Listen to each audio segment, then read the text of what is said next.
Dimohon untuk di-mute seluruh suara teman-teman. Izinkan saya yang berbicara saat ini. Terima kasih atas kesempatannya. Assalamualaikum warahmatullahi wabarakatuh.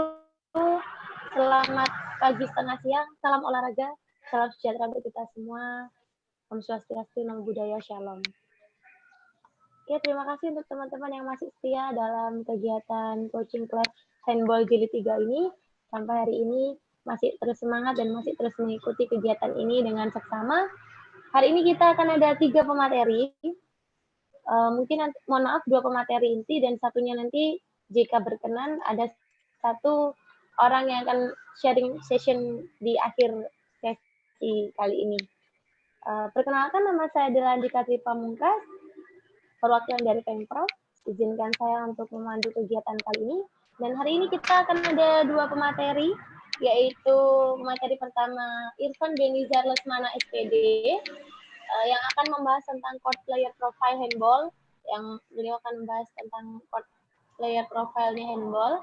Dan pemateri kedua kali ini adalah Muhammad Haryanto SPD, dia akan membahas goalkeeper profile. Jadi tentang goalkeeper akan dibahas oleh M. Haryanto ini. Kedua pemateri kita kali ini adalah pelatih timnas Asian Games tahun 2018, Mas Hans sebagai asisten. Oke, langsung saja. Pemateri pertama oleh Irfan Benizar Lesmana SPD yang akan membahas tentang court player profile handball. Apakah sudah siap, Coach? Siap, Mbak Dela. Siap, Mbak Dela. Oke. Baiklah teman-teman, mari kita dengarkan dan kita perhatikan dengan seksama untuk materi pertama yang akan disampaikan oleh Irfan Benizar Lesmana SPD. Dipersilakan.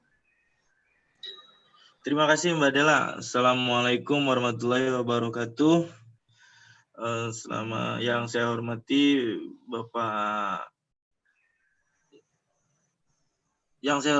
Bu Moderator, Bu Dela, rekan pelatih bola tangan Coach Har, beserta rekan-rekan bola tangan sekalian. Pertama-tama saya ingin mengucapkan terima kasih yang sebesar-besarnya kepada ABTI Jawa Timur yang sudah mengundang saya untuk kembali mengisi materi di acara webinar ini. Juga kepada Piston Handball Academy yang semoga semakin eksis pada perjalanannya. Oke, pada kesempatan kali ini saya akan membahas mengenai court player profile. Mohon izin sebentar, share screen dulu. Sudah muncul tampilannya? Bu Dela, tampilannya sudah muncul? Muncul, Ben. Oke, terima kasih, Coach. Terima kasih. Oke,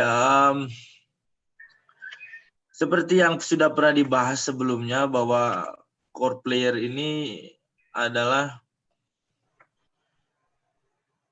pemain selain penjaga gawang.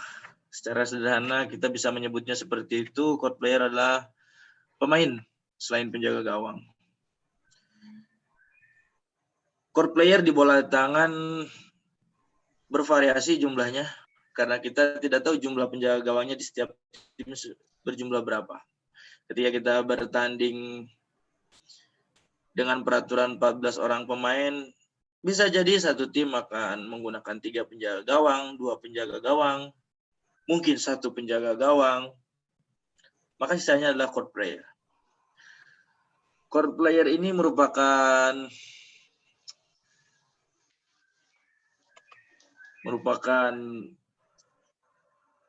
bisa dibilang tidak mendiskreditkan penjaga gawang, tapi ada banyak aksi yang sangat akrobatik yang muncul dari court player. Dan gerakannya seperti yang dibahas di basic sebelumnya itu ada banyak sekali sehingga sangat kompleks dalam mengembangkan seorang pemain court player. Ini beberapa pengalaman saya. Kita next saja.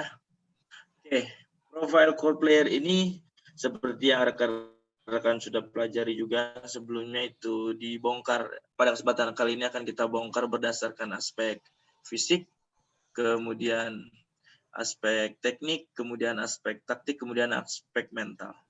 Namun pada kesempatan kali ini saya hanya akan membongkar dalam aspek fisik, teknik, dan taktiknya. Oke.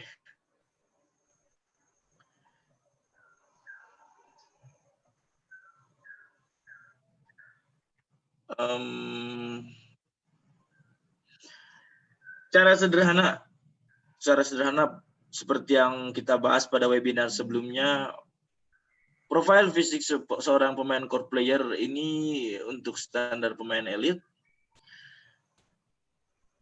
itu penulisnya adalah Michal Sik, dan dia membongkar berdasarkan gerakan seorang ketika bertanding. Itu dibagi atas standing still, kemudian walking, kemudian jogging, running, fast running, dan seterusnya. Keberadaan aspek fisik ini sangat penting. Kenapa? Karena ini menentukan volume latihan, sehingga jangan sampai. Ini kan datanya sangat lengkap. Rambu-rambunya sangat jelas. Bahwa jarak tempuhnya maksimalnya sampai 4,6 kilo. Coaches, saya menemukan literatur yang ternyata sampai 5.000 kilo. Maaf, 5.000 meter. Boleh? Tentu saja boleh. Karena berlangsung sangat dinamis. Di sini tidak dijelaskan bagaimana pertandingannya atau situasi pertandingannya. Oh, ini banyak juga ya ini yang berpartisipasi. Coach, boleh bantuannya ini untuk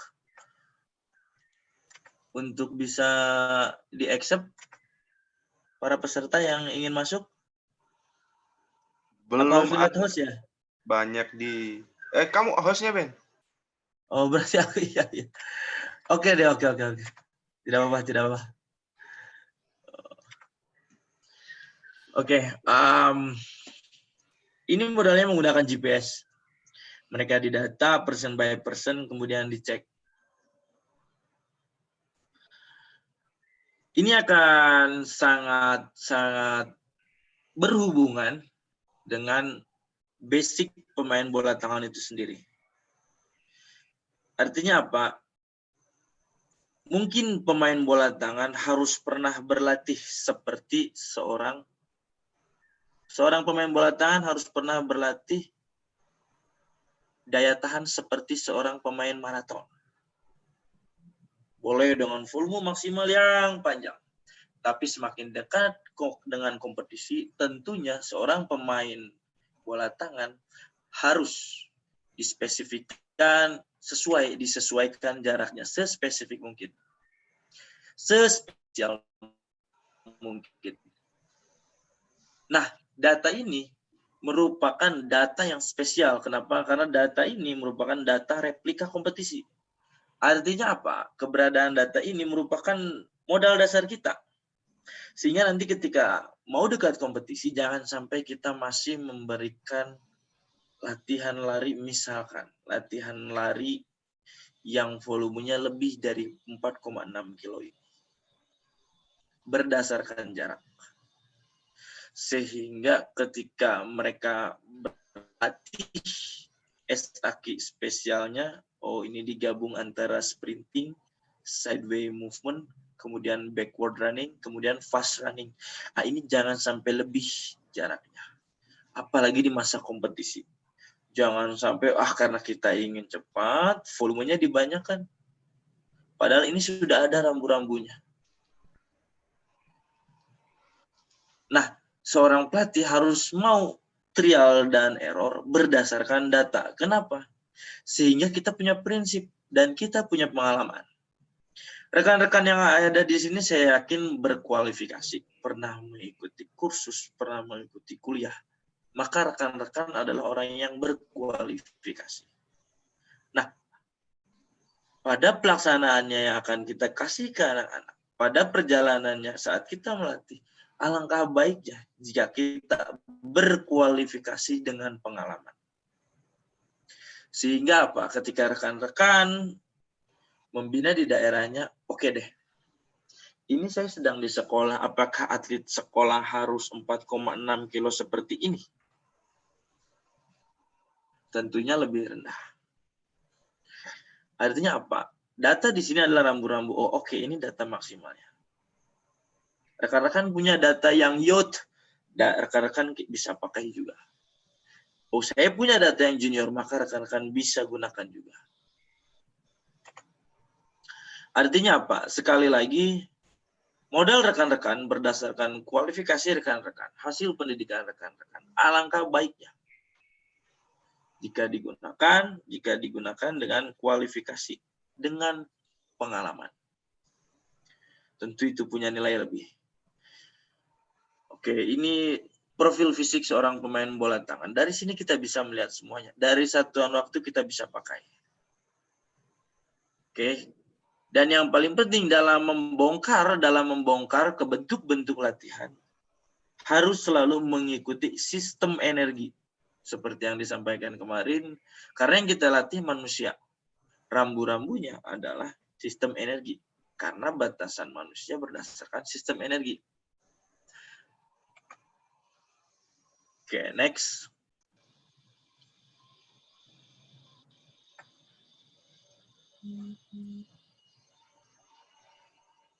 Ini adalah profil teknik seorang pemain core player. Rekan-rekan sudah melihat dan sudah di webinar yang awal sudah mempelajari apa itu tackle, apa itu blocking, apa itu block shoot, apa itu steal, apa itu rebound. Kemudian apa itu pass and catch, kemudian shoot, feint, dribble, piston, screen maupun rebound. Poin penting yang ingin disampaikan adalah seperti ini. Ada banyak sekali istilah dalam permainan bola tangan. Karena para ahli dalam bola tangan sendiri punya banyak pendapat. Sehingga rekan-rekan sekali lagi harus mau mencari literatur. Supaya menemukan komposisi terbaik. Karena sekali lagi untuk memahami suatu cabang olahraga, kita harus membongkar dari satu, karakter, teknik, dan taktik cabang olahraga tersebut. Kemudian karakteristik peraturan cabang olahraga tersebut. Dalam bola tangan, coaches, ini apa bedanya screen dengan blocking? Pada kesempatan saya mengikuti kursus di tahun 2018, dari AF sendiri juga mengatakan, bahkan dari lekturnya sendiri menjelaskan, ya masih banyak istilah yang ketika bertahan menyebutnya blocking. Kemudian dalam menyerang juga blocking. Sehingga ada beberapa perubahan terminologi bahwa block itu dipakai di saat bertahan, kemudian screen itu dipakai dalam menyerang. Lebih lanjut, block sendiri ini terbagi atas blocking player, kemudian blocking the ball atau block shoot. Ini bagian dari teknik? Ya, bagian dari teknik. Kenapa? Karena urusannya gol dan tidak gol. Steals urusannya gol dan tidak gol. Karena ketika steals kita gagal, pertimbangan kita gagal,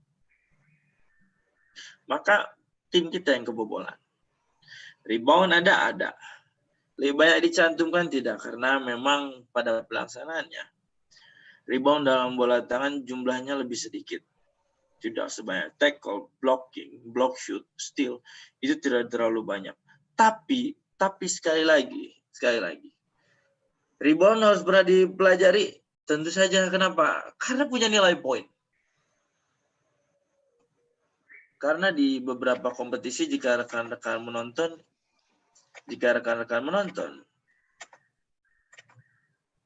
rebound bisa menjadi poin pembeda. Tapi apakah kita harus melatih rebound lebih dominan daripada melatih tackle, blocking, block shoot, kemudian steals? Nah, itu kembali kepada rekan-rekan. Menurut saya dalam satu game, rebound ini lebih banyak dalam bola tangan. Berarti rekan-rekan boleh melatihnya rebound. Menurut saya, tackle ini lebih banyak. Maka saya melatih tackle lebih banyak daripada rekan-rekan. Waduh, ini banyak juga ya yang join ya. Oke, mohon izin saya accept dulu sebentar.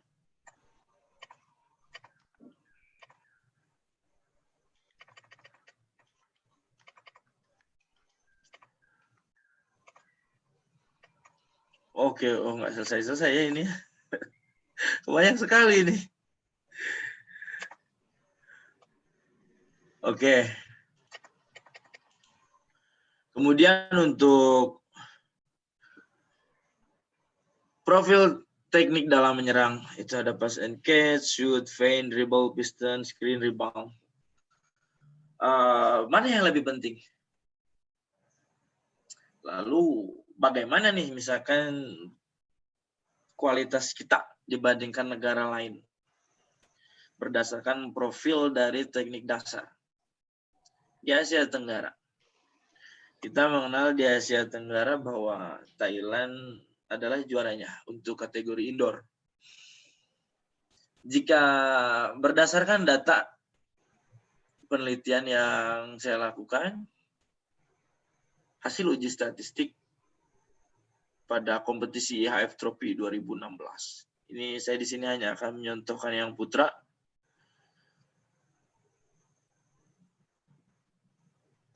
Share.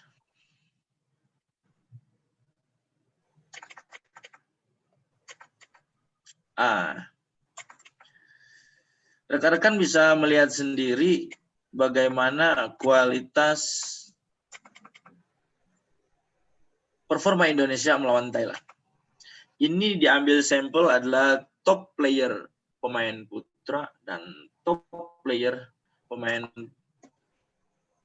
putra Indonesia dan pemain putra Thailand.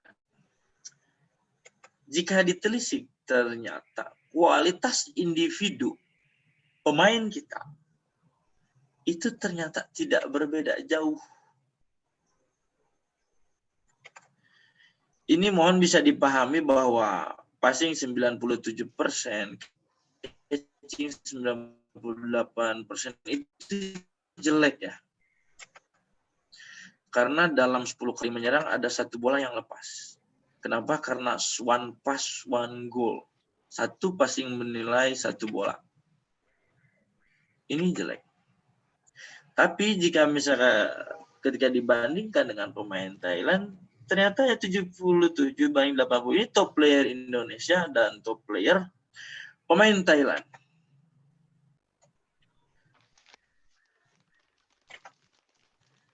Lalu apa PR-nya nih bagi kita di Indonesia?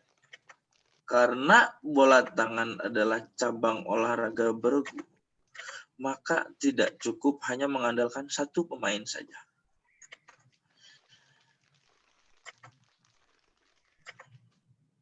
Dan saya yakin rekan-rekan juga sudah memahami bahwa ini adalah konsekuensi cabang olahraga bergu. Sehingga kita tidak bisa hanya menggunakan 1 pemain saja. Artinya apa? Prinsip individualisasi yang kemarin pernah kita bahas itu sangat penting. Karena kita harus benar-benar mengembangkan kualitas basic pemain di setiap posisi. Sehingga itu baru memastikan by basic kita seimbang, tapi by taktik belum tentu. Karena by taktik kita butuh experience yang bisa diperoleh dari kompetisi. Oke, ini wah ini saya bingung ya, banyak juga ya pendaftar ya. Oke.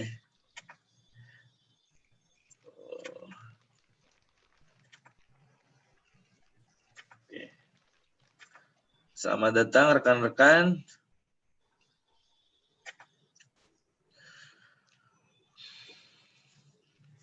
Seperti yang pernah dibahas sebelumnya bahwa basic merupakan faktor penting karena tanpa ada basic kita akan sulit membangun taktik. Sekali lagi Indonesia harus bangga dengan usia yang lebih muda dari Thailand, tapi Indonesia ternyata punya kualitas individu-individu yang baik.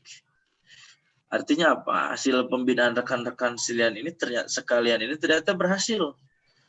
Dan semoga hal ini menjadikan motivasi kita tinggi. Jangan sampai kita berpikir dia ada di bawah negara lain. Kenapa? Kita harus bangga dengan Indonesia. Seperti apapun. Karena pada prinsipnya sebenarnya ketika kebetulan kemarin pada saat Asian Games ada pengalaman menjadi asisten pelatih asing, pelatih kelas dunia, world class, dengan standar latihan yang sangat tinggi, belajar banyak, sangat belajar banyak. Sangat banyak diskusi dan sangat banyak melihat. Ya itu tadi, beliau punya pengalaman 32 tahun di bola tangan, dan dia 8 bulan ada di sini. Saya juga bertanya habis-habisan. Seharusnya seperti apa? Seharusnya seperti apa? Seharusnya seperti apa? Dan saat itu saya benar-benar merasa beruntung.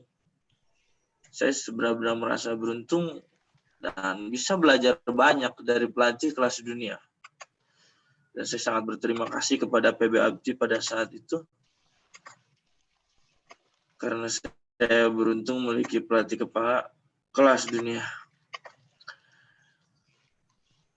Keluhan dari Mr. Yon itu menyampaikan ketika berlatih di lapangan yang ada di Indonesia, misalkan menggunakan lapangan futsal, itu sama, oh ini lantainya terlalu keras. Ya betul, karena memang karpetnya khusus. Keluhannya sama dengan pelatih lokal, ya sama. Karena karpetnya aja harganya 800 juta. Dan PB Abdi ini juga hebat karena sudah punya 2. Indonesia punya 2 karpetnya. Di Asia Tenggara yang punya karpet Thailand, Indonesia. Artinya PB juga menaruh perhatian bahwa penting, bahwa fasilitas itu sangat penting, fasilitas latihan ya betul. Kalau mau semua cabang olahraga murah, tapi kalau mau kompetisi harus yang mahal karena sesuai standar. Prinsipnya seperti itulah ya.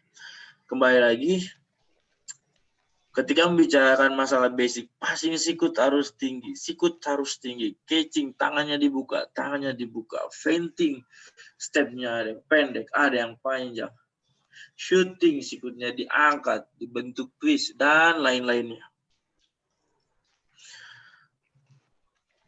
Itu pada prinsipnya keluhannya sama dengan pelatih lokal. Bahwa memang seperti itu yang dibutuhkan, cuma karena kita memang belum memiliki liga. Sehingga atau kompetisi yang berkelanjutan sepanjang tahun, bisa dibilang oke.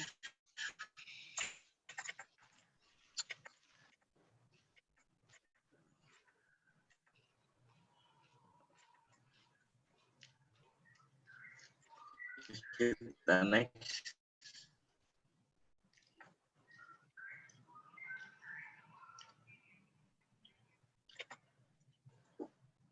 Oke, dalam basic saya hanya akan mengambil salah satu esensinya. Misalkan dalam shooting,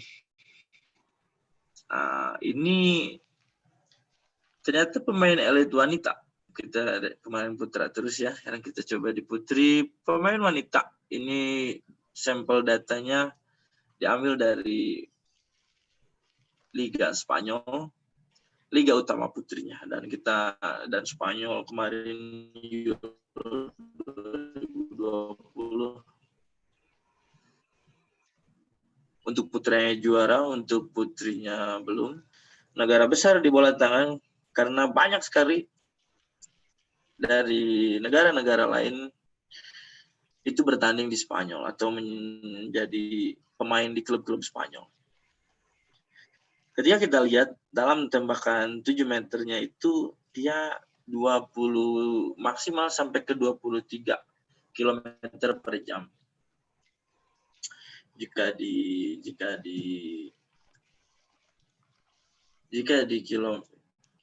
meter per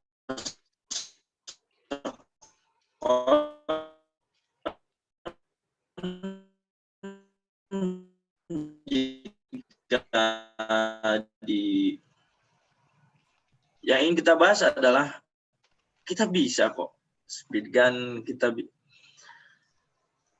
dari data ini kita bisa merefleksikan, oke, ini kualitas dunia seperti ini nih. Kita pelatih berupaya sebaik mungkin supaya punya speed gun, sehingga kita bisa ngecek. Sehingga ketika kita bertemu dengan atlet, ternyata kamu kualitasnya 60% nih, dibandingkan dengan kualitas pemain dunia. Oh, kira-kira atlet termotivasi atau tidak?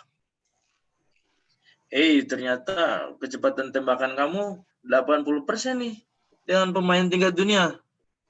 Kira-kira semakin termotivasi tidak?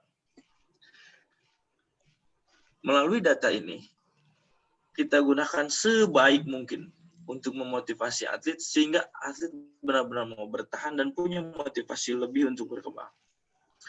Ini adalah contoh dan ini bisa jadi rambu-rambu juga untuk kita. Oke, kemudian next.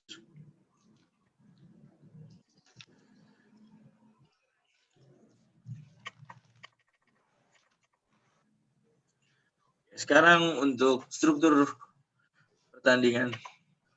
Oke, jika rekan-rekan menggali lebih dalam, itu ada banyak sekali istilah mengenai profil taktik dalam bola tangan. Ada yang menyebutnya individual fast break, team fast break, first wave, second wave, third wave. Itu ada banyak sekali. Kemudian dalam transisi pun attack to defend, defend to attack, negative transition, positive transition, close defense, open defense, yang manapun tidak masalah. Seperti yang rekan-rekan ketahui, sebelumnya rekan-rekan sudah mempelajari di taktik dasar bahwa individual fast break itu kuncinya adalah satu kali passing. Siapapun yang satu kali passing gol itu individual fast break. Atau nama lainnya first wave atau gelombang pertama. Lebih dari satu kali maka disebut team fast break atau second wave atau extended break. Positive transition, apakah kita menerima bola, mendapatkan bola, atau kita kehilangan bola? Saya yakin ini rekan-rekan sudah memahaminya. Dari data profil pembagian ini, lalu kita masukkan ke dalam struktur dalam pertandingan. Ini adalah struktur yang disusun oleh lecture IHF 2016, Mr. Hans Peter Tum. Diawali dengan kita memperoleh posisi bola, penguasaan bola. Kemudian memilih fase yang dilakukan. Apakah kita melanjutkan dengan fast break, extended break, atau solusi transisi. Kemudian kita build up atau disebut position game atau set play. Kemudian kita bermain positioning. Akhirnya seperti apa? Berlanjut berarti build up lagi. Kemudian jika ternyata tidak berlanjut, maka stop. Biasanya kalau stop di sini karena tackle, maka rebuild lagi. Kemudian endingnya kita bisa dapat free throw, kita bisa dapat grup taktikal, atau kita bisa satu lawan satu. Karena ujung-ujungnya pasti 1 lawan 1. Atau maaf. Karena pada ujung-ujungnya itu banyak sekali taktik yang digunakan. Ada yang saya lebih suka mengejar 1 lawan 1. Ada yang lebih suka mengejar 2 lawan 3. Pokoknya saya mau taktik saya di endingnya 2 lawan 3.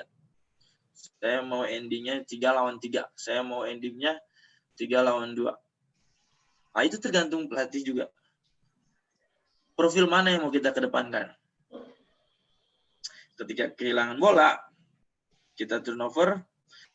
Gara-gara apa nih penyebabnya? Bisa karena rule technical fault atau technical fault. Atau bisa juga di-save oleh goalkeeper.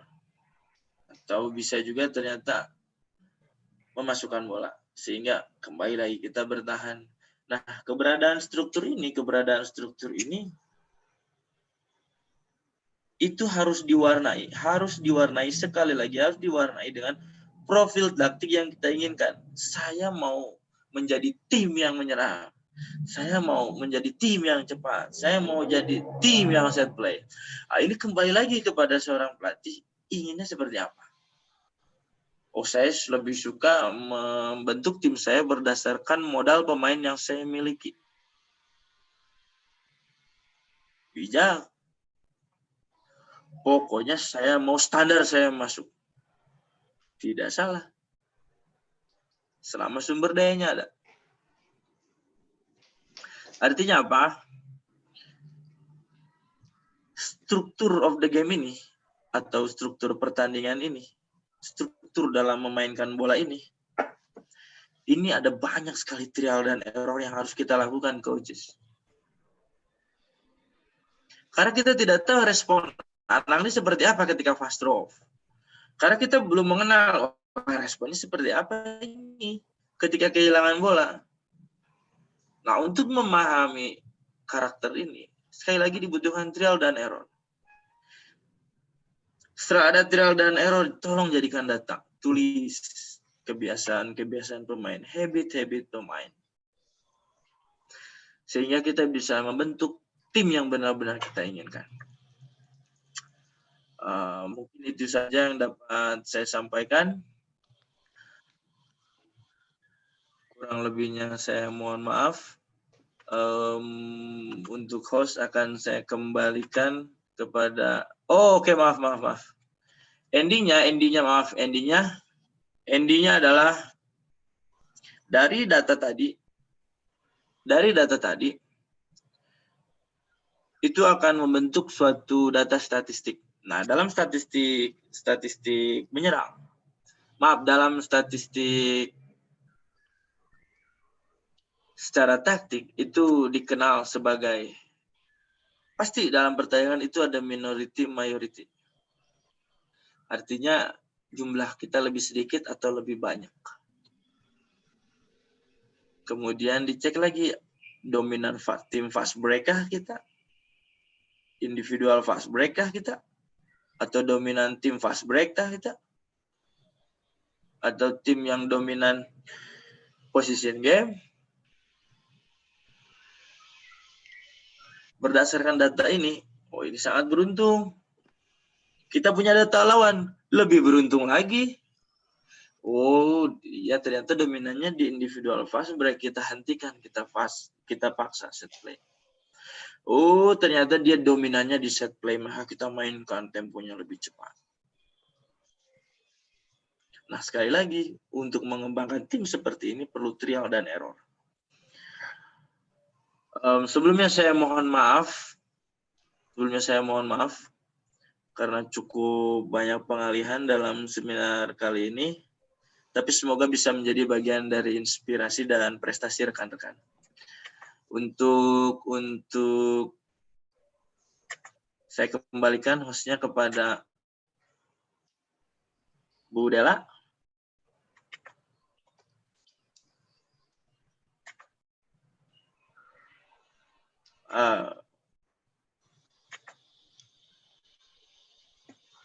Oke, Ben.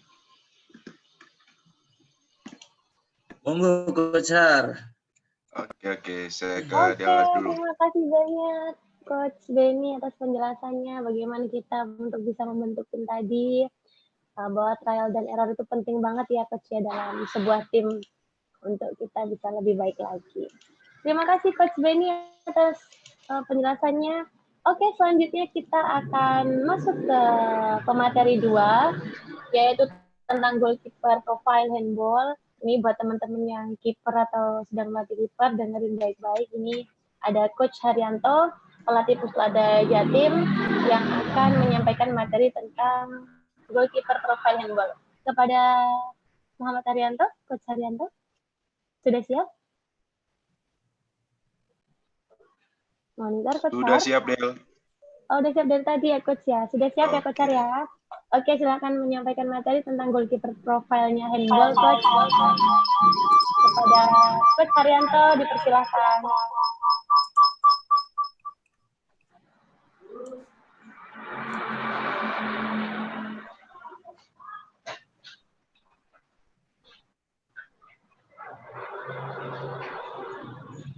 Oke, untuk teman-teman sembari menunggu Coach Haryanto, untuk sertifikat, jadi mohon teman-teman untuk bersabar karena banyak sekali peserta sehingga admin dari kegiatan ini membutuhkan waktu untuk mengirimkan sertifikat kepada teman-teman semua. Jadi harap ditunggu saja ya. Oke, Coach, sudah ready? Oke, Del. Oke, silakan Coach Har. Oke, baik. Terima kasih. Assalamualaikum warahmatullahi wabarakatuh. Waalaikumsalam warahmatullahi Yang pertama, terima kasih buat rekan saya, Coach Benny, sudah bersedia untuk ikut berbagi pengalaman, berbagi ilmu untuk rekan-rekan yang ada di Jawa Timur khususnya dan Indonesia umumnya. Seperti yang disampaikan oleh moderator, tadi kita ada 2 materi utama. Yang pertama terkait core player sudah disampaikan Coach Benny. Kali ini saya coba berbagi pengalaman bagaimana terkait goalkeeper profile untuk melengkapi pemahaman dan pengetahuan rekan-rekan semua. Nanti di sisi akhir akan masuk lagi salah satu rekan saya, Coach Joni Seprianius Sir, atau biasa dipanggil Coach John, yang akan membagikan pengalaman atau sharing tentang filosofi di akhir nanti. Nah, sebelum kita ke Coach John, kita masuk ke goalkeeper profile.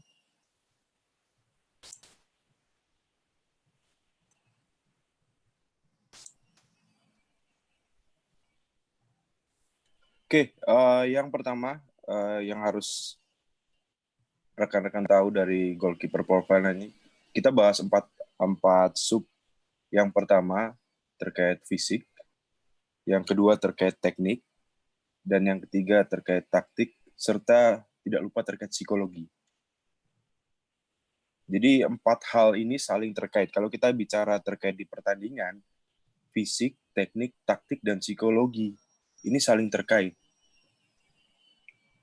Karena goalkeeper juga punya peranan penting dalam setiap tim ketika bertanding. Punya peranan penting. Goalkeeper ini bisa buat tim tersebut itu bisa jadi down, bisa menjadi lebih bersemangat lagi.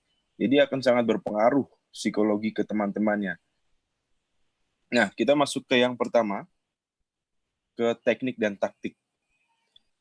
Kenapa kita masuk ke teknik dan taktik? Karena ini sangat erat kaitannya terkait teknik dan taktik. Karena dimensi teknik dan taktik penjaga gawang menurut Mr. Tom, jadi di 2016 yang lalu, di bulan Februari-Maret kalau tidak salah ingat, IAAF itu menyelenggarakan kejuaraan handball IAAF Trophy se-Asia Tenggara yang tuan rumahnya Indonesia di Jakarta. Selain itu juga ada penataran pelatih IAAF. Nah, di situ saya berkesempatan untuk ikut dan Mr. Tom menyampaikan bahwasannya dimensi teknik dan taktik penjaga gawang itu memiliki garis yang sangat tipis. Artinya kita tidak bisa memisahkan antara teknik dan taktik untuk penjaga gawang, untuk goalkeeper. Maka dari itu, di presentasi kali ini saya menyampaikan teknik dan taktik saling terkait. Jadi nanti bagaimana kita bicara individualnya, bagaimana kaitannya dengan ability ketika di pertandingan. Oke, kita masuk ke yang pertama. Saya sambil save yang rekan-rekan pelatih yang baru join. Nah, kita bahas yang pertama terkait individual aspek. Jadi terkait individual aspek ada beberapa hal. Ada beberapa hal yang penting. Yang pertama terkait dengan tipe pemain. Jadi tipe si goalkeeper itu, motivasinya bagaimana, percayaan dirinya bagaimana. Karena waktu di Asian Games 2018, saya punya kiper satu yang posturnya tidak terlalu tinggi. Secara postur tidak terlalu tinggi. Kalau untuk posisi kiper 170 itu tidak terlalu tinggi, standar untuk kita di Indonesia. Nah, berbeda dengan 2 kiper lain. Jadi di Asian Games itu ada 3 kiper. Satu kiper dengan tinggi 170, satu kiper dengan tinggi 182, dan satu kiper dengan tinggi 187. Tapi kiper 170 ini punya sesuatu yang spesial dari segi motivasi dan percaya diri. Artinya Pak, dari motivasi dan kepercayaan diri itu bisa menutupi kekurangan postur selain ditunjang dengan basic teknik yang cukup. Dia punya motivasinya. Ini penting untuk membangun motivasi dan kepercayaan diri seorang kiper. Kita sebagai pelatih untuk bisa mendampingi Nah, bagaimana mendampingi secara spesial? Nah, ini perlu peranan pelatih kiper. Jadi, ketika melatih, kita sudah tidak bisa lagi melatih tim, itu pelatih yang melatih core player juga si pelatih A, ketika melatih goalkeeper juga si pelatih A. Jadi harus berbagi peran. Untuk kita bisa sukses, kita harus berbagi peran dengan yang lain. Jadi ada salah satu pelatih yang ngurusin core player, ada salah satu pelatih yang fokus untuk goalkeeper. Sehingga goalkeeper mempunyai pelatih yang memang fokus mengevaluasi, mencoba hal-hal baru, dikoreksi lagi, trial and error seperti yang disampaikan oleh Coach Benny tadi. Nah, bagaimana kaitannya dengan game-related abilities di pertandingan? Nah, reaksi dengan konsentrasi, antisipasi, balance itu penting buat goalkeeper. Karena salah satu posisi yang jarang ada pergantian, kecuali di misalnya mungkin penalti, mungkin goalkeeper biasanya pergantian di penalti. Tapi secara keseluruhan posisi yang jarang diganti kan goalkeeper. Artinya dia harus punya konsentrasi, antisipasi dan balance yang stabil dari awal sampai akhir pertandingan. Nah, itu nggak bisa langsung muncul serta-merta dalam pertandingan. Itu harus dilatih dari latihan sebelum-sebelumnya. Nah, bagaimana kita untuk melatihnya? Nah, untuk kita melatih reaksinya seperti apa, melatih konsentrasinya seperti apa, melatih balance-nya seperti apa. Nanti kita ada sesi khusus untuk membahas itu. Jadi ini saya kasih gambaran profil secara umum terkait goalkeeper untuk individual aspeknya seperti apa. Untuk kita bahas detail bagaimana teknik latihannya dan sebagainya nanti kita ada sesi khusus. Jadi kita fokus dulu secara umum profil goalkeeper seperti apa. Itu yang rekan-rekan perlu ketahui dulu, profil dulu. Jadi secara umum bagaimana, sehingga ketika nanti kita masuk ke bagaimana latihannya dan sebagainya, rekan-rekan bisa memahami dengan baik. Nah, berikutnya kita masuk ke teknik dan taktik komponen. Yang pertama basic teknik. Nah, goalkeeper salah satu yang paling penting itu posisi stance atau posisi ketika dia posisi berdiri. Nah, itu sama seperti blocking shoot. Dia ketika posisi save, posisi stance-nya itu high, medium, atau low. Jadi sesuai masing-masing kiper itu punya karakter masing-masing posisi stance. Ada yang senangnya posisi stance-nya high, ada yang senang posisi stance-nya medium, ada yang senang posisi stance-nya low. Tapi ada juga yang adaptif. Maksudnya adaptif di sini berubah-berubah sesuai posisi shoot. Misalnya dia shooting 9 meter, dia posisi stance-nya high. Ada juga yang shooting 9 meter, posisi stance-nya low. Nah, apakah posisi shooting 9 meter itu stance-nya harus high? Apakah stance-nya harus low? Apakah misalnya kalau si A memakai stance-nya high, si B stance-nya low, terus si B itu salah? Enggak. Nah, kita juga harus mengenal karakter atlet yang kita latih, kiper yang kita latih. Kita harus mengenal karakter. Jadi bukan masalah salah benar. Nah, berikutnya kita ke loops. Oke, saya sedikit jelasin terkait.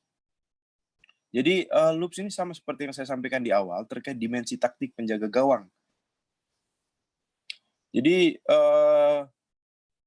loops ini kaitannya dengan ketika shooting bola lob, bola parabol, biasa shooting di sini dilakukan oleh pemain line player atau pivot di 6 meter.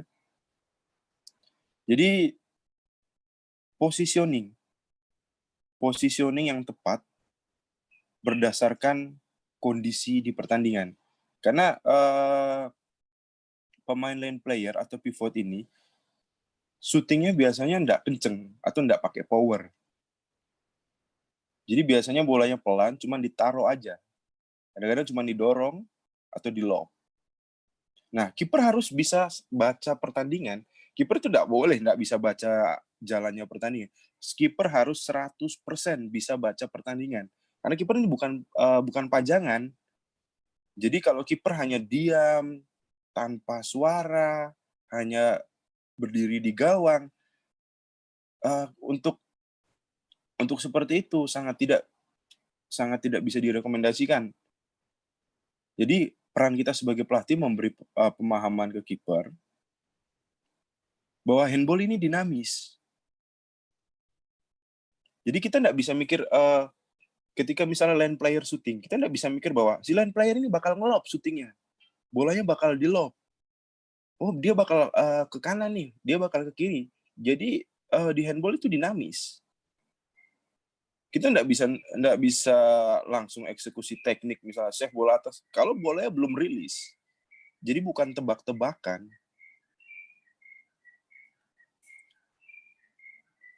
Nah, berikutnya kita masuk ke jump block. Jadi ini biasanya dilakukan ketika posisi 1 lawan 1. 1 lawan 1 dengan pemain bisa the wing, bisa back, bisa line player. Nah, ketika jump block teknik ini, kiper erat kaitannya dengan menggunakan seluruh badan, full body, seluruh tubuhnya digunakan. Mungkin kalau rekan-rekan lihat video yang ada di pertandingan, ada kiper yang ketika di syuting 1 lawan 1 kena dadanya, kena mukanya. Artinya apa? Kita nggak bisa nebak. Pada intinya kiper harus selalu siap, bisa membaca kondisi di pertandingan. Itu yang paling penting. Oke, saya izin sebentar sambil nge-accept beberapa rekan-rekan yang baru bergabung.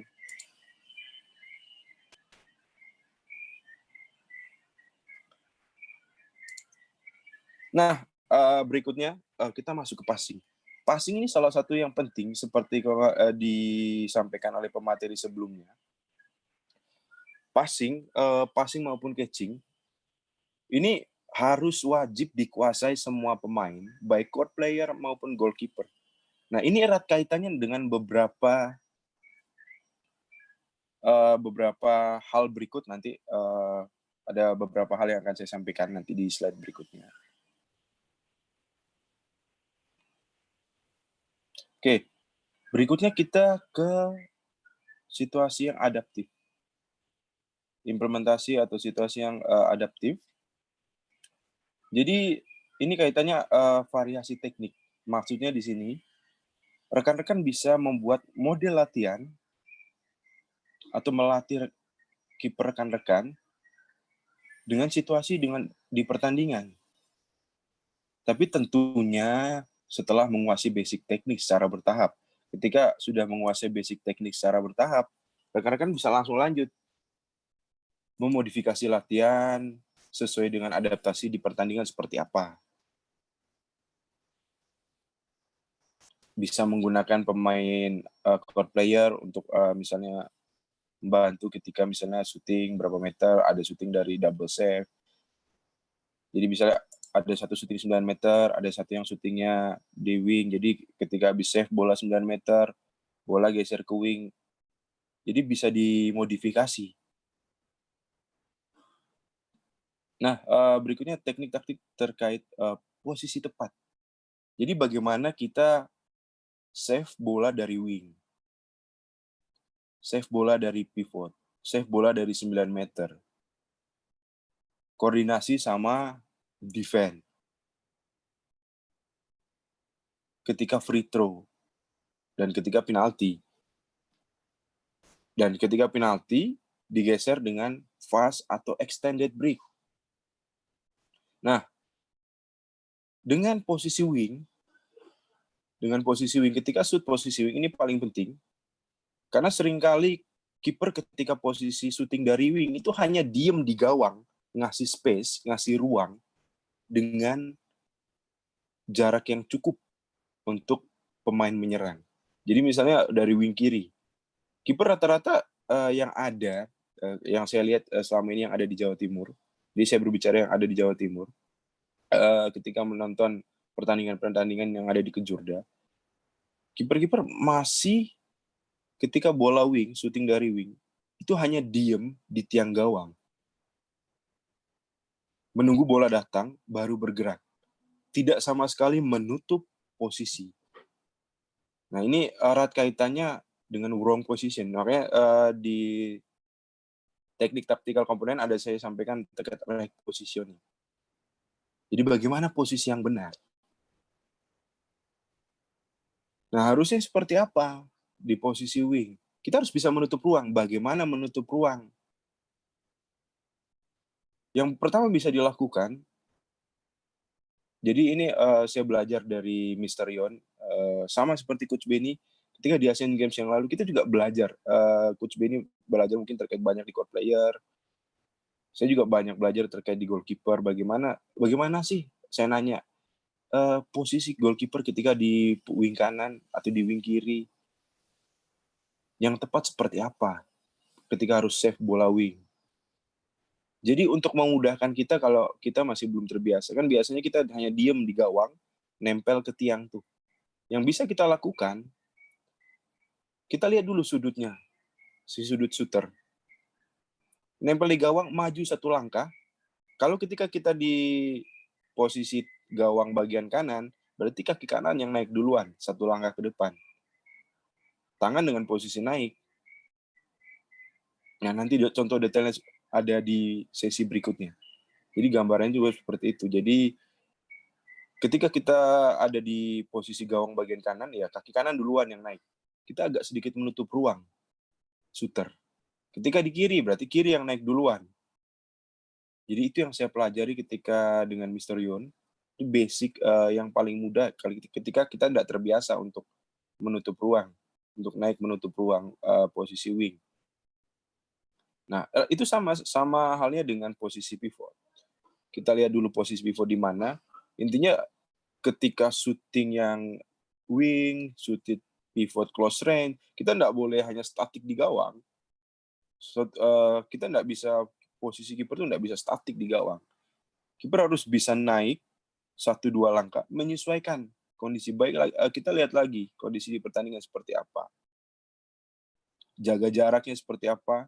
Jangan sampai terlalu maju, karena kalau terlalu maju juga bola bisa di-lob. Nah, yang berikutnya koordinasi dengan defense. Jadi kalau tadi Coach Benny menyampaikan block, nah ini koordinasi, kiper harus bisa koordinasi. Makanya saya sampaikan tadi di awal, kiper harus bisa membaca permainan. Artinya bisa berkomunikasi juga sama defense. Ketika ada pemain yang berbahaya shooting 9-nya, minta 2 blok. Ngomong siapa? Misalnya posisi di shooting di kiri. Di kiri kita, bek kanan lawan.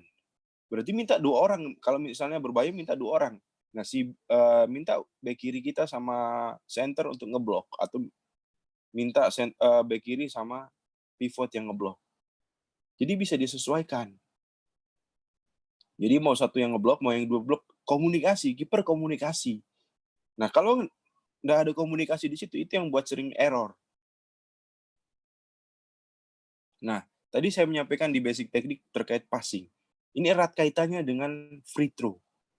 Nah, kadang-kadang seringkali yang ada di Jawa Timur, atau mungkin di Indonesia umumnya, ketika gol terjadi, kiper itu ngambil bolanya lamban. Ketika passing ke pivot yang sudah nunggu di garis tengah, itu pun lamban. Kadang-kadang bolanya nggak tepat.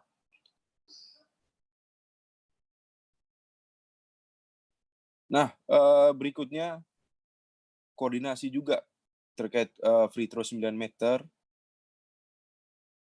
Di sini biasanya jarang, kalau di pengalaman yang sudah ada, di Indonesia jarang tim-tim yang memanfaatkan free throw. Tapi bukan berarti kita tidak menyiapkan kiper kita untuk siap dengan kondisi yang terjadi ketika free throw. Karena kadang-kadang sebagian besar ketika free throw, bola dipassing balik, mulai set play lagi. Walaupun memang kondisi demikian, kita juga harus menyiapkan kiper siap dengan kondisi yang ada di free throw. Misalnya bola di back pass 9. Ketika memang tidak dipakai set play-nya. Nah, berikutnya dari penalti dirubah ke fast break atau extended break. Nah, ini erat kaitannya juga dengan passing. Jadi habis save, rata-rata kiper yang ada itu passingnya ke orang terdekat. Ketika mau fast break, passing long pass ke teman yang sudah siap. Habis save, bola rata-rata dikasih teman yang terdekat. Padahal kita punya peluang dengan melakukan long pass ke teman yang sudah lari. Di posisi wing biasanya, salah satu wing bisa di wing kiri atau wing kanan, atau mungkin center. Jadi pentingnya penguasaan teknik passing juga untuk kiper. Jadi jangan sampai kita fokusnya untuk melatih teknik kiper tapi tidak melatih teknik secara umum, yaitu passing sama catching. Nah, kita geser ke berikut.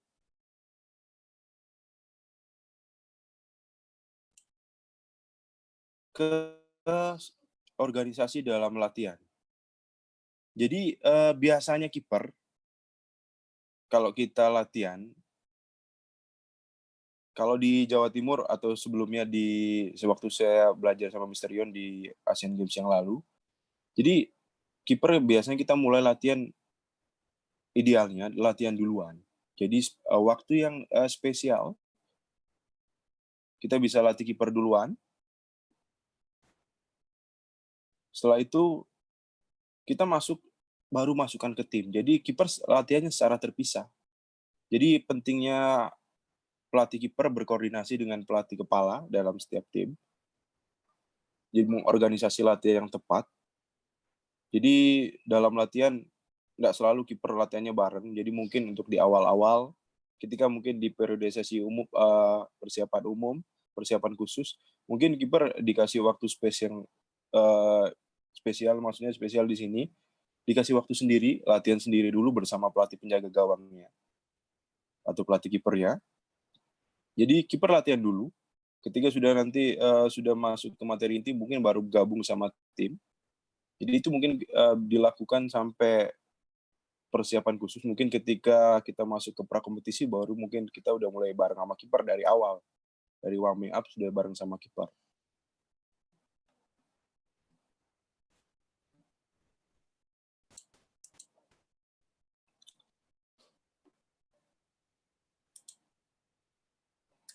Oke, kita lihat di sini. Ini tim Kroasia di data dari kiper Kroasia terkait teknik dan taktik. Di sini kita lihat save yang dilakukan 63 save dari 212. Efektivitasnya save-nya 30%. Ini kiper Kroasia. Berikutnya kiper keduanya, save-nya 17 dari 64 shoot, 27%. Nah, ini bukan berarti ketika save-nya 30%, save-nya 20%, lalu membuat kiper tersebut dikatakan jelek. Jadi bukan seperti itu. Nah, ketika kiper bola tangan atau kiper handball dalam pertandingan, sebagus apapun, sejago-jagonya kiper, itu mesti kebobolan banyak. Kalau berkaca dari Prapon yang lalu yang baru Oktober yang lalu, pertandingan dengan minim gol itu cuma terjadi di semifinal, masih di penyisian. Itu kebobolan paling enggak 4-5 gol. Tapi kalau kita lihat ke pertandingan yang mungkin agak sedikit berimbang di semifinal ketika Prapon yang lalu,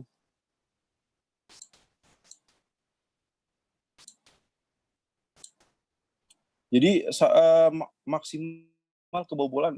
minimal kebobolan paling enggak 5. Itu terjadi ketika Kaltim melawan Jawa Timur. dengan skor 10-5. Artinya prosentasi kebobolan juga masih lumayan banyak. Jadi pelatih handball itu harus paham skor bola tangan itu unik. Kenapa saya bilang unik? Karena sejago-jagonya kiper, seperti yang saya sampaikan tadi, mesti kebobolan banyak.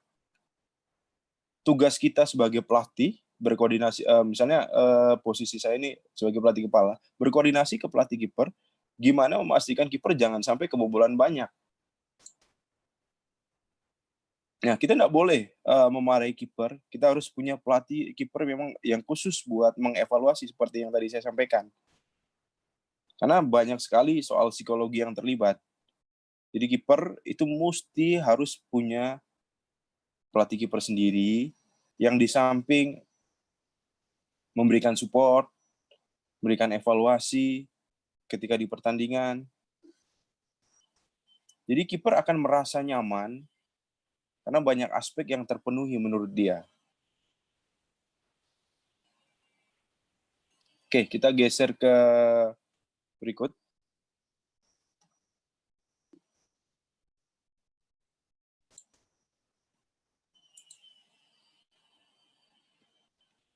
Oke, seperti tadi yang saya sampaikan terkait gimana better keeper, bagaimana urus keeper. Ini kaitannya seperti slide sebelumnya. Kita seperti slide sebelumnya. Yang kita perlu detail di sini. Yang pertama terkait dengan bagaimana physical aggression-nya. Jadi ketika rekan-rekan kiper membuat kesalahan seperti yang saya sampaikan tadi, kita harus menyiapkan pelatih kiper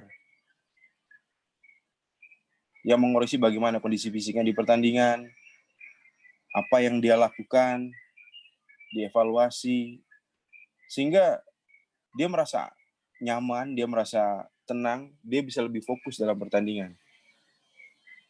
Nah, kita sedikit balik lagi ke slide sebelumnya. Jadi, di sini ada beberapa mungkin rekan-rekan nanti kalau memang mau bertanya, jadi saya akan jelaskan. Jadi, tadi saya menyampaikan terkait fast break. Nah, yang saya maksud tadi fast break kaitannya dengan passing keeper. Jadi di sini rekan-rekan lihat all safe shoot 5 di FB ini maksudnya fast break. Di 5, jadi ada 22 fast break yang berhasil 5. Dari 22 fast break yang berhasil 5. Jadi presentasinya kecil.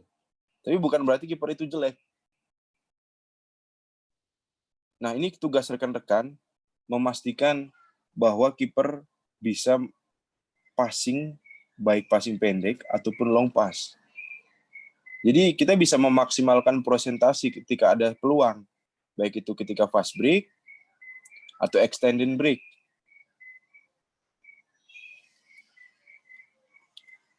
Oke Del, mungkin seperti itu Del. Saya kembalikan lagi ke Dela untuk dilanjutkan ke Coach John.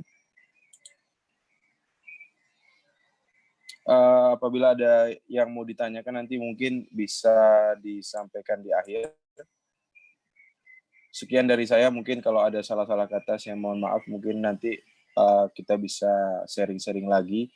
Jadi ini sekedar sharing pengalaman, berbagi hal-hal baru yang saya ketahui. Jadi bukan untuk salah benar atau seperti apa, bukan juga untuk menggurui rekan-rekan. Jadi kita cuma berbagi pengalaman dan berbagi ilmu. Kurang lebih seperti itu, saya kembalikan ke Dela. Oke, baik Coach. Terima kasih banyak atas penjelasannya, benar sekali. Jadi teman-teman pemateri ini bukan bermaksud untuk menggurui, tapi kita berbagi pengalaman, berbagi ilmu yang pemateri punya. Oke, terima kasih banyak Coach bahwa tadi sudah diberi penjelasan tentang bagaimana dalam memilih goalkeeper yang benar, terus selama melatihnya. Oke, habis ini kita akan ada sharing session dengan Coach Joni Seprianusir. Beliau juga pelatih timnas Asian Games tahun 2018 yang akan menyampaikan tentang the philosophy of handball training hari ini. Coach Joni, apakah sudah siap? Oke, terima kasih Mbak Bella. Oke, silakan Coach Joni. Oke, ya selamat siang ya di sini di Kalimantan Timur. Selamat siang buat rekan-rekan semua, terutama saya tidak lupa mengucap salam kepada para leluhur atau senior saya, Coach Beni Irfan Benizar Lesmana, dan juga Coach Haryanto, yang dimana sebagai pemuka handball bagi saya, dan juga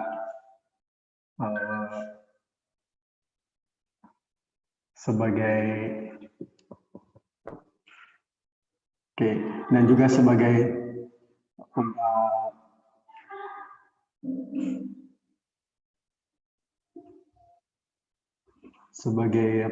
pelatih lah bagi saya, karena awal pertama bertemu handball ya, di awal pertama saya pertama kali terkesan melihat rekan-rekan kedua ini yang basicnya sangat luar biasa di handball, dan seiring waktu menjadi pelatih pun sangat luar biasa, sehingga memotivasi saya yang juga sebagai motivator buat saya untuk terjun ke dunia pelatih. Terima kasih buat Coach Beni dan Coach Haryanto. Oke, mungkin sedikit saya akan berbagi pengalaman yang dimana di sini kita membahas tentang bola tangan atau pelatih bola tangan.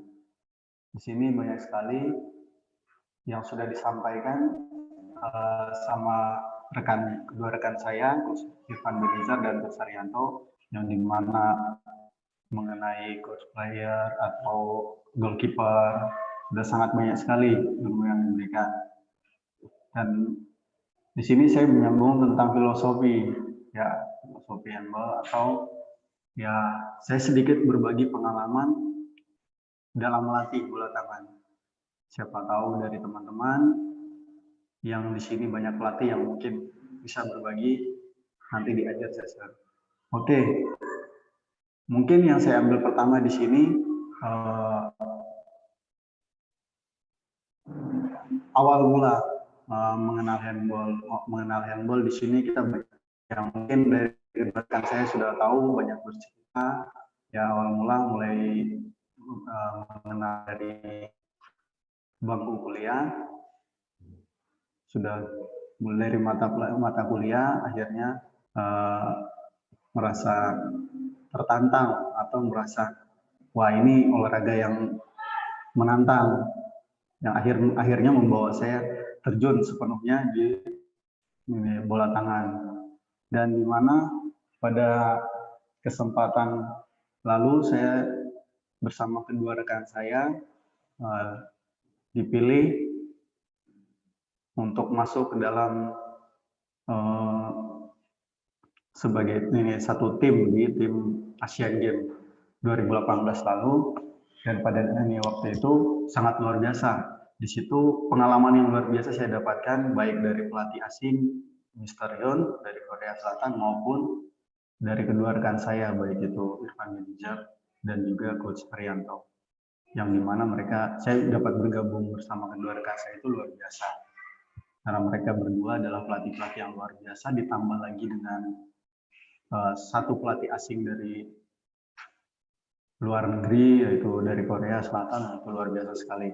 Dan dimana di sini kita membahas mengenai sistem latihan. Sistem latihan yang saya dapat banyak dari pelatih kepala di Asian Games 2018 lalu, itu banyak. Yang pertama, beliau lebih menekankan atlet itu wajib mempunyai kemampuan fisik yang bagus. Jadi bagi kita seorang pelatih, memilih atlet bukan sekedar melihat postur, bukan sekedar melihat, anak ini bagus, anak ini bisa kita pakai karena dia tinggi, karena dia hebat ketika dia mencoba untuk bermain bola tangan. Tapi belum tentu hebat, belum tentu bisa. Karena di dalam bola tangan, ketika kita gali lebih dalam lagi, di dalam bola tangan itu banyak mestinya yang atlet bola tangan itu harus kuasai. Karena kita lihat pada dasarnya, pada umumnya, kebetulan saya di Kalimantan Timur, saya lebih mengalami karena mungkin di awal-awal melatih, saya lebih mengandalkan kemauan atau pemikiran saya sendiri, akhirnya banyak masalah yang saya dapatkan. Antara saat ini satunya cedera awal ya, di mana atlet banyak cedera, baik itu yang paling rawan itu lutut, ankle. Nah di sini baru latihan 2 minggu, 3 minggu ada yang sudah ini cedera. Apa sih yang menyebabkan atlet itu bisa cedera? Atlet itu gampang sekali cedera. Nah, di sini setelah di Asian Games kemarin, baru saya bisa menemukan jawaban. Ternyata banyak sharing dengan teman-teman juga. Dan ternyata melihat juga dari sistem cara melatih dari Mr. Yun dan cara beliau buat menciptakan atau membuat atlet itu sangat luar biasa. Yang dimana yang paling pertama, bentuk pertama yang harus dibentuk itu adalah atlet harus kuat, fisiknya harus bagus. Jadi kekuatan, kelincahan, kecepatan, daya tahan, stamina yang paling penting. Stamina seberapa tahan dia bermain, karena atlet bola tangan harus kuat bertahan bermain lebih dari waktu yang sebenarnya. Waktu yang sebenarnya di dalam bola tangan kita semua tahu 2 kali 30 menit, tapi atlet bola tangan dituntut harus lebih kuat daripada waktu yang sebenarnya. Sehingga ketika di Asian Games tahun lalu, ketika waktu tes itu dari pelatih dari Korea, mungkin rekan-rekan di sini banyak mendengar isu-isu bahwa wah di pelatnas banyak yang cedera, atlet pelatih dari Korea lebih banyak menyiksa atlet. Gitu. Dan ketika kita terjun lebih jauh ke dalam, kita baru tahu apa maksud dan tujuan pelatih kepala ini melakukan latihan fisik yang sangat keras. Karena yang pertama, atlet kita cuman dibentuk atau diciptakan, kita menciptakan atlet cuma bisa bermain, tapi tidak bisa bertahan. Ini yang pertama. Terus kita kebanyakan menciptakan atlet yang penting dia punya skill bagus, yang penting dia bisa mencetak gol, atau yang penting dia bisa menang dari satu tim ini sudah cukup bagi kita. Tapi yang saya temukan di dalam seorang pelatih kepala kita yaitu Mr. Yun itu beda. Sebelum kita menang kita harus kuat. Sebelum kita bisa bermain bola tangan kita harus punya dasar. Dasar itu apa? Ya kemampuan fisik kita. Tubuh kita kalau kuat, kalau fisik kita kalau bagus, kita akan bisa bermain dengan nyaman tanpa meragukan cedera atau tanpa takut untuk sakit atau apapun atau benturan-benturan lain. Ya, jadi semua waktu latihan kita banyak dapat dari situ, baik itu weight training maupun latihan di court itu banyak macam, banyak model.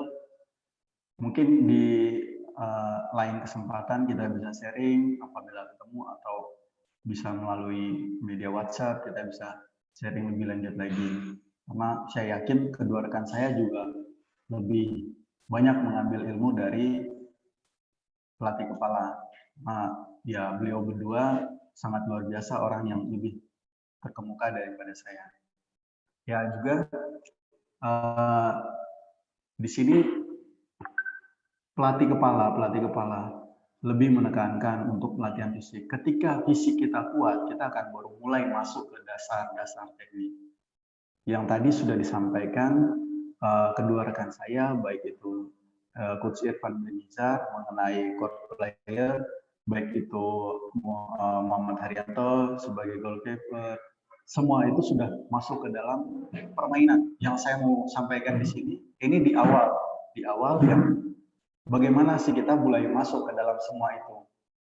Jadi saya mau melengkapi kedua rekan saya. Jadi sudah menyampaikan semua cara atau baik ini semua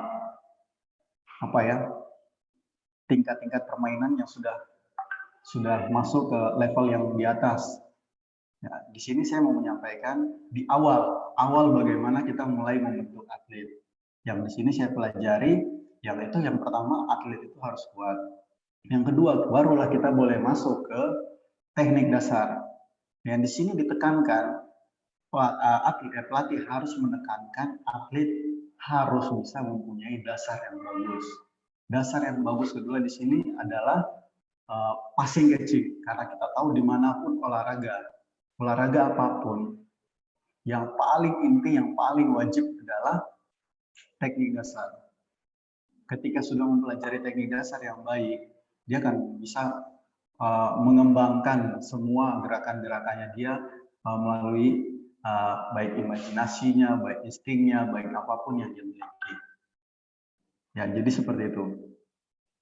Di sini dasar permainan waktu pengalaman di Asian Games tahun lalu, ya di sini teknik dasar kita tidak kurang dilatih untuk teknik dasar dalam bentuk apapun, dalam bentuk diam di tempat, berlari maupun menggunakan set play ataupun banyak cara.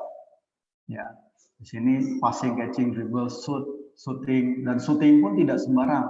Mungkin seperti halnya pengalaman saya melatih ketika dulu, ya sudah atlet asal bisa passing ya udah bisa, yang bisa passing nyampe ya sudah, ya bisa catching bagus, ini nangkap bola ya udah, ya bisa shooting masuk gawang ya sudah, tanpa melihat sedetail mana, sebagus mana dia melakukan passing, sebagus mana dia melakukan catching, sebaik mana dia mengarahkan bola ke tempatan dia untuk melakukan shooting. Nah ini yang kita selalu ditekankan ketika berada bersama-sama di satu tim di Asian Games, bahwa kita wajib melihat atlet dari sisi manapun. Ketika dia melakukan passing, sisi postur badannya, ini gaya berdirinya, postur tangannya, semua kita dihimbau dari pelatih kepala supaya memperhatikan sedetail mungkin, supaya tidak ada terjadi kesalahan. Karena ketika atlet kita biarkan melakukan kesalahan atau passing yang salah atau gerakan yang salah, itu akan menjadi habit dan akan menjadi petaka buat atlet itu sendiri. Jadi dampaknya bukan terjadi ketika waktu dia latihan, tapi ketika dia bertanding. Karena kesalahan itu akan muncul bukan pada saat latihan, tapi lebih ke pertandingan. Ya, jadi seperti itu. Yang berikut kita masuk ke sistem latihan. Ya, sistem latihan di sini banyak, mungkin kita sudah ketahui. Awal latihan ada pemanasan, stretching, build up, latihan apapun ya. Jadi di sini yang saya dapat dari pelatih kepala atau pelatih Korea Mr. Gun di Asian Games tahun lalu, ya di sini pemanasan seperti biasa, ada jogging kecil, terus ada stretching dan segala macam. Terus ada latihan ketahanan. Latihan ketahanan di sini, jadi pelatih kepala di sini lebih menekankan atlet kita lebih banyak bergerak daripada diam. Apapun cara, apapun gerakan harus lebih banyak bergerak, jangan sampai diam. Di sini ada seperti sprint. Ya, kita tahu sendiri, mungkin Coach Haryanto dan Coach Benny lebih bisa menjelaskan, ada sprint panjang, sprint pendek, dan di situ dilakukan berulang-ulang sampai mungkin dilihat, ya kita sendiri sebagai pelatih pun kasihan sebenarnya lihat atlet. Tapi sebenarnya lebih kasihan lagi apabila kita tidak mendukung atlet itu untuk bisa menyelesaikan program itu. Karena yang dia dapatkan nanti, dampaknya nanti terjadi ketika dia bertanding. Jadi hal-hal seperti itu, sprint, terus latihan kekuatan, ada tadi ya weight training, terus ada fast break yang individual, ada fast break yang tim, ya. Jadi itu banyak macam dan banyak tipe. Saya rasa Coach Haryanto sudah sering dan Coach Benny sudah sering mengaplikasikan di timnya masing-masing. Termasuk saya juga sudah sering, dan itu sangat luar biasa. Ya, mungkin kita terlambat, tapi tidak ada kata terlambat kalau kita mau berusaha. kalau kita mau belajar. Dan yang berikut kita masuk ke waktu istirahat. Dan di sini mungkin bagi kita waktu istirahat ya udah, atlet ketika dia sampai ke lapangan itu milik kita. Tapi ketika dia sampai ke rumah itu sudah milik pribadi. Tapi yang perlu kita ketahui sebagai seorang pelatih di sini, kita harus bisa memotori atlet-atlet kita. Bagaimana cara memotori? Saya punya sedikit trik mungkin yang sering saya lakukan. Di sini sekarang kita menggunakan banyak gadget yang canggih, ada media baik Facebook, WhatsApp, dan lain sebagainya. Jadi saya sering mengontrol dan sering menghimbau atau memberitahu, setidaknya mengingatkan dari tempat latihan, ketika pulang, sampaikan selalu berhati-hati, selalu menjaga kondisi, dan selalu menambah latihan. Apa yang dirasa kurang silakan ditambah di rumah. Tapi semua itu selalu kembali ke pelatih, minta koordinasi ke pelatih. Coach, boleh saya melakukan gerakan ini? Oke. Kalau boleh, boleh. Kalau tidak, tidak. Karena semua pelatih tahu porsi atletnya masing-masing. Karena satu atlet ke yang atlet yang lain, itu pasti ada yang berbeda, ada sisi yang berbeda. Ada kebutuhan latihan yang beda. Tidak mungkin semua dalam satu tim itu sama semua.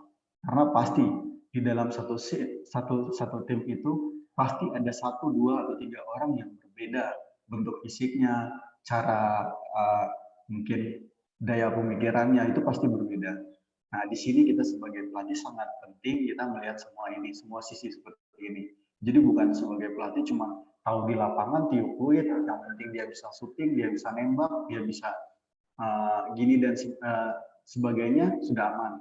Bukan seperti itu. Ya. Jadi mungkin bagi pelatih-pelatih yang seangkatan atau yang baru mulai mau berkiprah di dunia pelatihan bola tangan, yang mungkin sedikit pengalaman yang bisa saya berbagi ketika kita mau melatih atau mau menciptakan atlet, yang paling penting adalah atlet itu bisa sehat. Atlet itu bisa sehat, baru kita bisa itu modal utama bagi kita. Kalau atlet itu sehat, itu bisa menunjang segala program yang kita keluarkan.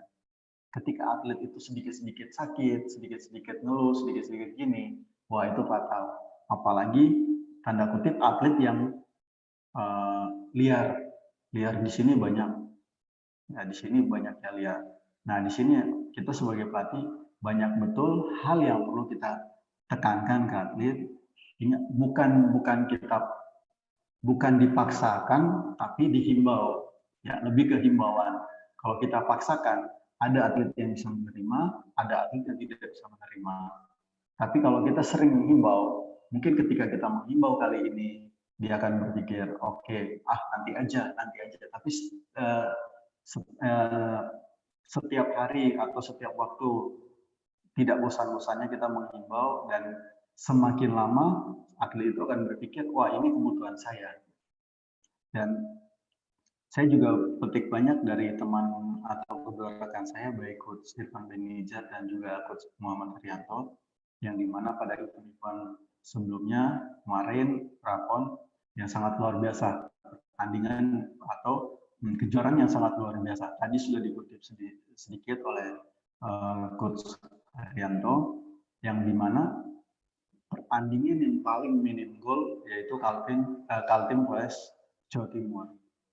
Ya, di sini terlihat sekali perkembangan, dan di sini terlihat sekali dorongan, motivasi, atau betul-betul terjadi perubahan yang dimana setelah pulang dari Asian Games, ternyata kita masing-masing tidak tinggal diam gitu. Kita masing-masing punya pemikiran, punya imajinasi, punya teknik yang luar biasa, yang dimana saya di sini membentuk Kaltim, Coach Haryanto di sana membentuk Jatim, Coach Beni untuk Jawa Barat, dengan ditemukan kemarin di sana, wah dengan pertandingan yang sangat luar biasa itu, wah saya sendiri sangat terharu dan sangat luar biasa. Saya sampai kemarin mungkin banyak teman-teman yang bisa melihat pertandingan di final kemarin antara saya dan Coach Benny, ya itu luar biasa. Itu pertandingan sangat dramatis. Yang di situ di mana bukan kesalahan pemain, bukan kesalahan pelatih, tapi di mana di sini masih kesalahan organisasi kita, atau di mana di sini banyak ya masih kekurangan, mungkin ya itu mungkin pembahasan di luar ya, mungkin nanti di lain waktu. Ya, jadi mungkin banyak sedikit mungkin banyak kurang lebih yang sudah saya sampaikan mengenai cara melatih atau tentang filosofi handball. Ya, jadi ketika mungkin saya kembalikan kepada rekan-rekan, mungkin baik teman-teman yang baru berkiprah di dunia pelatih bola tangan atau yang sudah lebih terkemuka atau yang bersama-sama dengan saya mungkin bisa berbagi ilmu ya. Mungkin ada teman-teman yang berbagi tantangan melatih dalam bola tangan, ya silakan. Ya, mungkin kurang lebihnya seperti itu. Terima kasih waktunya buat terutama buat Coach Haryanto dan Coach Benny, dan juga kepada host kita Mbak Delas. Terima kasih. Selamat siang. Oke, selamat siang juga Coach Joni. Terima kasih atas sharing session kali ini yang sangat pengalaman yang sungguh bagus untuk teman-teman, untuk pembelajaran teman-teman juga. Semoga sukses selalu buat ketiga pemateri kita. Oke teman-teman, baiklah.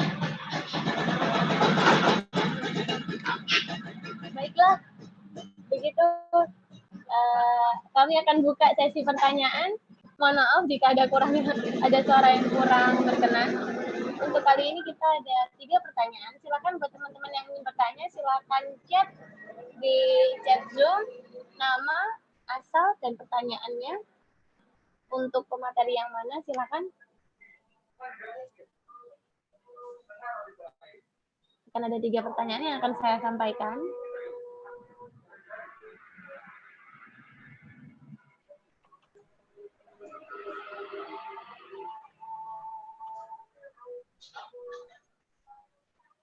Saya cek di chat Zoom masih belum ada yang bertanya sepertinya.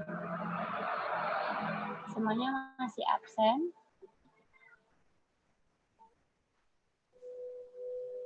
Oke, baiklah. Nampaknya teman-teman mungkin sudah begitu paham dan juga sudah begitu jelas dengan paparan kali ini.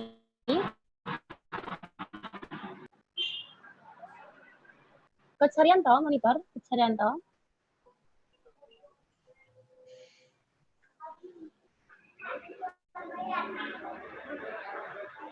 Coach Haryanto. Halo, Del.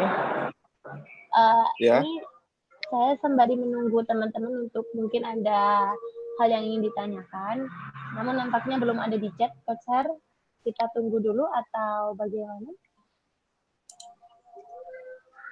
Mungkin lempar ke Coach Benny dan juga ke Coach John. Ada yang mau disampaikan sebelum ditutup. Mungkin apa yang disampaikan cukup jelas. Oke. Baiklah Coach Benny dan Coach Joni. Mungkin ada hal yang ingin disampaikan sebelum kami tutup coaching class handball jilid 3 ini. Cukup jelas. Sudah Coach Benny, Coach Joni sudah? Oke, sudah cukup jelas kayaknya. Oke. Saya menyapa dulu saudara saya, mau tahu Coach Haryanto, Coach Benny. Halo John. Halo. Sangat luar biasa Jatimnya Jabar. Iya baik. Oke teman-teman semuanya, terima kasih banyak atas kesempatannya. Oh ya, saya sebelum tutup ini saya ingin foto bersama terlebih dahulu. Coach Haryanto mohon di screenshot ya. Silakan. Siap Del. Silakan menampakkan wajah terganteng dan tercantiknya. Silakan pasang wajah paling ganteng dan paling cantik teman-teman. Oke, sudah ready semuanya Del. ya? Saya hitung ya. 1, 2, 3. Oke, Del. Oke, lagi Coach sekarang gaya handball gimana? Gini, Tah? Gini. Nah, Oke ya, dalam siap handball, ya, Bel. tangannya semuanya di depan kamera gitu ya. Biar Oke. kita sama-sama, oke? Jangan salah paham ini tangannya. Oke, siap. 1, 2, 3. Oke. Oke, sudah semuanya. Terima kasih banyak untuk ketiga pemateri, Coach Haryanto, Coach Joni, dan Coach Benny atas kesempatannya dan berkenan untuk meluangkan waktu di sharing-sharing di coaching class handball jilid 3 ini. Semoga kita semua selalu diberikan kesehatan, semuanya sukses, selalu dalam lindungan Tuhan. Saya sebagai host kali ini pamit undur diri, mohon maaf bila ada kurangnya. Sehat selalu dan sukses selalu buat kita semua. Wassalamualaikum warahmatullahi wabarakatuh. Salam olahraga. Jaya.